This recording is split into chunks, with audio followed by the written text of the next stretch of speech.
Hello second year. Next है हमारे sequence and series का चैप्टर नंबर 3। मोस्ट इम्पॉर्टेंट है और आसान है। आपके सेकंड और थर्ड चैप्टर से एक पूरी यूनिट कंप्लीट होती है। मुझे पता है सेकंड के बिना आप थर्ड नहीं कर सकते, बट आप सेकंड में से ये उठा सकते हो, बहुत बेसिक बेसिक करके फिर थर्ड चैप्टर करो तो आपके क्वेश्चंस भी कंप्लीट हो जाएंगे और आपके दो दो नंबर के कंप्लीट हो जाएंगे। ठीक है, बट मैं स्किप नहीं करवा सकती थी क्योंकि सेकंड के बिना आपको थर्ड समझ में नहीं आएगा।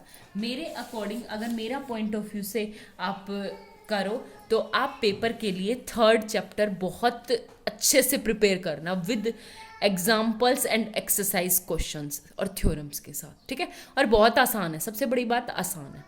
ठीक है, अगर आपको सेकंड का बेसिक भी आता है तो थर्ड चैप्टर आपके लिए बहुत आसान है। आगे बात समझ में। तो अब देखो थर्ड चैप्टर में क्या है। इसने कहा if A N is a sequence, अगर ए एन कोई भी सीक्वेंस है, रियल नंबर, सीरीज बनानी है तो सीरीज क्या होती है कि nth टर्म का सम हो जाता है, यानी उन्हीं सीक्वेंस के ही सम को हम क्या बोलते हैं, सीरीज। जैसे अब तक हमारे पास टर्म थी a1 a2 a3 up to N up to infinity तक, बट अब की बार क्या हो जाएगी, an a2 क्या हो जाएगी s2, उसको समर से बोलेंगे s2, a1 plus a2, s3 क्या हो जाएगी a1 plus a2 plus a3, s4 क्या हो जाएगी a1 plus a2 plus a3। ठीक है, तो वो हो जाएगी आपकी टर्म। आगे बात समझ में। तो सबसे पहले आपके पास है, इसने कहा the sum of the term of the sequence which are infinite in numbers, जिसमें क्या होंगे, इनफाइनाइट ऑफ नंबर्स होंगे, is called an infinite series, जिसको क्या बोलेंगे, इनफाइनाइट सीरीज। हो गया क्लियर। सेम ऐसे इसको कैसे लिखते हैं, फॉर एग्जाम्पल है आपके पास, जैसे मेरे पास summation n equal to 1 to infinity 1 by n, तो ये क्या आ जाएगा 1 plus 1 by 2 plus 1 by 3 plus 1 by 4 plus up to 1 by n up to infinity, यानी ये क्या है a1 plus a2 plus a3 plus up to an plus up to infinity. ठीक है, तो ये सीरीज क्या है, इस तरह आपको दिखाई देगी। आगे बात समझ में। अब इसको कैसे लिखते हैं, लिखने का एक तरह से तरीका, जो सीरीज है हमारे पास, फॉर एग्जांपल मैं S1 लिखूं, हम जनरली S1 से डिनोट करेंगे, तो S1 है आपका A1, S2 क्या हो जाएगा A1 प्लस A2, S3 क्या हो जाएगा A1 plus A2 plus A3, और S4 क्या हो जाएगा A1 plus A2 plus A3 plus A4, same as it is Sn हो जाएगा, तो A1 plus A2 plus up to An तक, और Sn अप टू इन्फिनिटी, यानी समेशन कहाँ चला जाएगा, इन्फिनिटी को। आगे बात समझ में। अगर मैं इसको लेके इसको क्या बना सकती हूँ, सीक्वेंस Sn, और Sn क्या है आपकी इस टाइप की। हो गया क्लियर। फिर से बेसिक वही, कन्वर्जेंट, डाइवर्जेंट, ओसिलेटिंग, फाइनाइटली और इनफाइनाइटली। कन्वर्जेंट का मतलब है कि इसके ऊपर ये जो सम nth है ना, इसके ऊपर लिमिट लगाऊं, limit n tends to infinity, अगर वो फाइनाइटली एग्जिस्ट करे तो इसका मतलब कन्वर्जेंट, अगर वो इनफाइनाइट इन्फिनिटी आए तो वो डाइवर्जेंट। ओसिलेटिंग यानी कभी कुछ, उसको क्या बोलते हैं, ओसिलेटिंग फाइनाइटली, और कई बार क्या होता है, ओसिलेटिंग इनफाइनाइटली। ठीक है, आई थिंक ये टर्म मुझे करवाने की जरूरत ना पड़े आपको। तो अब इसके कुछ एग्जाम्पल्स हैं, ये देखो। सबसे पहले फर्स्ट एक एग्जाम्पल है हमारे पास, एग्जाम्पल फर्स्ट एग्जाम्पल क्या है कि हमें दिखानी है series 1/3 plus 1/3 square plus 1/3 plus up to 1/e, ये कन्वर्जेंट है। अब एक बात बताओ, ये तो बहुत बेसिक सा क्वेश्चन है, अगर मैं बात करूं तो आपका Sn क्या हो जाएगा, Sn equal to this plus up to 1/3 की पावर n तक। आगे बात समझ में। और मेरे को क्या दिखानी, ये Sn मतलब इनका सम है। ठीक है, वैसे आपका an क्या आ जाएगा 1/3 की पावर n, ये तो है आपका an, और Sn क्या हो जाएगा आपका इन सब का सम, यानी a1 plus a2 plus up to कहाँ तक, an तक। ठीक है, तो अब इसकी लिमिट, यानी लिमिट हमें क्या लगानी है, n टेंस टू इन्फिनिटी। अगर ये फाइनाइटली एग्जिस्ट कर रहा है तो कन्वर्जेंट, अगर ये इन्फिनिटी है तो डाइवर्जेंट। अब इसको चेक करते, कैसे चेक करेंगे। अब बिल्कुल क्लियर दिख रहा है, ये तो जीपी फॉर्म कर रहा है। जीपी में ए क्या है आपके पास 1/3, डी क्या है आपके पास 1/3, तो आप फॉर्मूला पुट कर दो। जीपी का फॉर्मूला क्या होता है, S N equal to A 1 minus R N upon 1 minus are.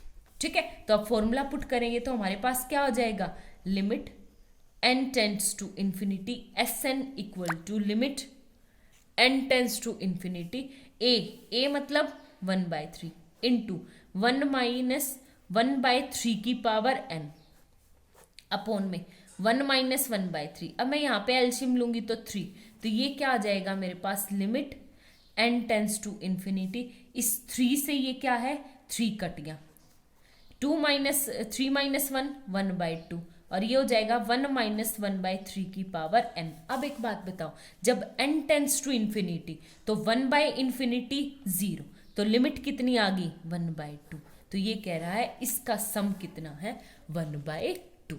आगे बात समझ में, ये था आपका example. Same as it is मेरे पास सेकेंड एग्जाम्पल है कि मेरी ये जो सीरीज है 1 square plus 2 square plus 3 square plus up to क्या है n स्क्वायर, यानी ए एन एथ कौन सी आ गई मेरी n स्क्वायर, और एस एन क्या आ गई मेरी a1 plus a2 plus up to A N, और ये क्या आ गया मेरे पास 1 स्क्वायर प्लस 2 का square plus up to n square.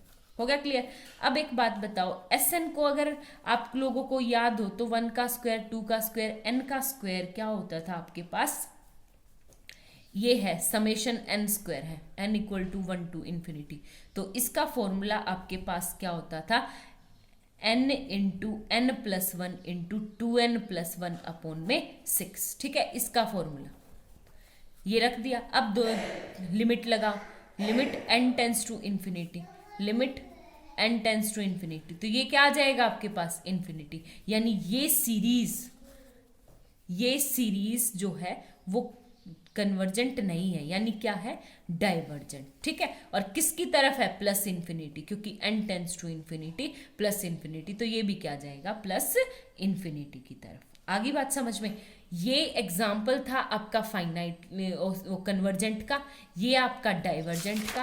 आपका नेक्स्ट जो एग्जाम्पल है वो क्या है, देखो फॉर एग्जाम्पल मेरे पास सीरीज है -1 की पावर n -1।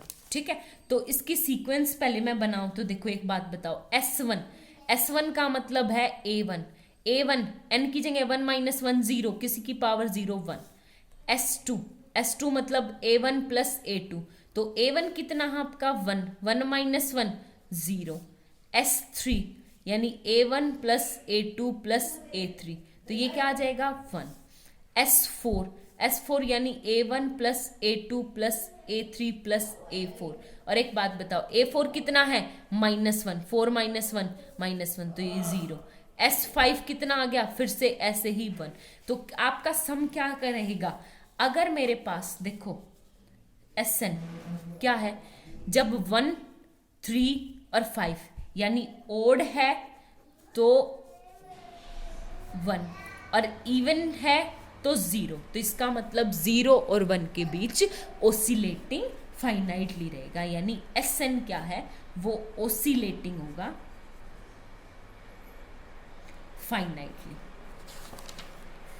हो गया क्लियर शायद आप लोगों को। ठीक है, तो अब मैं बात करती हूँ किसकी, ओसिलेटिंग इनफाइनाइटली की। ओसिलेटिंग इनफाइनाइटली का मतलब है, मैंने अभी पीछे एग्जाम्पल किया था n स्क्वायर का, किया था पीछे एग्जाम्पल n स्क्वायर का, और वो n स्क्वायर क्या था, n equal to 1 to infinity, ये था डाइवर्जेंट इन्फिनिटी को। तो मैं इसी के आगे क्या करूं, n equal to S N equal to summation n equal to 1 to infinity -1 की पावर n स्क्वायर कर दूं। ठीक है, तो कुछ टर्म्स के लिए +1, कुछ के लिए माइनस, कुछ के लिए प्लस, कुछ के लिए माइनस, यानी आप लोगों का क्या हो जाएगा, जब देखो पहली बात, जब n स्क्वायर करूंगी, n स्क्वायर इन्फिनिटी यानी इवन की तरफ जाऊंगी तो -1 है तो ये प्लस हो जाएगा, तो प्लस इन्फिनिटी को जाऊंगी। अगर ओड टर्म होगी तो मेरी किसकी तरफ जाऊंगी, माइनस इन्फिनिटी की तरफ। तो ये क्या आ गया आपके पास, ओसिलेटिंग इनफाइनाइटली। ठीक है, ये क्या आ गया आपके पास, ओसिलेटिंग इनफाइनाइटली। आई थिंक आप लोगों को समझ आ गया होगा, क्योंकि एक दो टर्म चलो निकाल के दिखाऊं तो ये S1 निकालना है, तो S1 का मतलब होता है A1 और A1 का मतलब 1 और ये आ जाएगा -1। S2 निकालेंगे तो S2 में क्या आ गया, 2 प्लस और 2 का स्क्वायर 4, यानी A1 प्लस A2, यानी क्या आ गया मेरे पास 4, 4 - 1 3। ठीक है, S3 निकालेंगे तो A1 plus A2 plus A3, तो ये क्या है, A1 प्लस A2 तो है 3, तो 3 में 3 -1 की पावर क्या आ जाएगी मेरे पास, n स्क्वायर 9, तो 9 ये आ जाएगा 9, तो माइनस का 9, 3 - 9 कितना आ गया, -6। और S4 की बात करेंगे तो हम A1 plus A2 plus A3 plus A4, तो ये क्या आ गया -6, फिर क्या आ जाएगा प्लस का 4 चौक 16 यानी प्लस का 10। तो ये क्या जा रहे हैं हम यहाँ से, इवन टर्म आ रही है तो प्लस इन्फिनिटी की तरफ जा रहे हैं और ऑड टर्म आ रही है तो माइनस इन्फिनिटी को अप्रोच कर रहे हैं।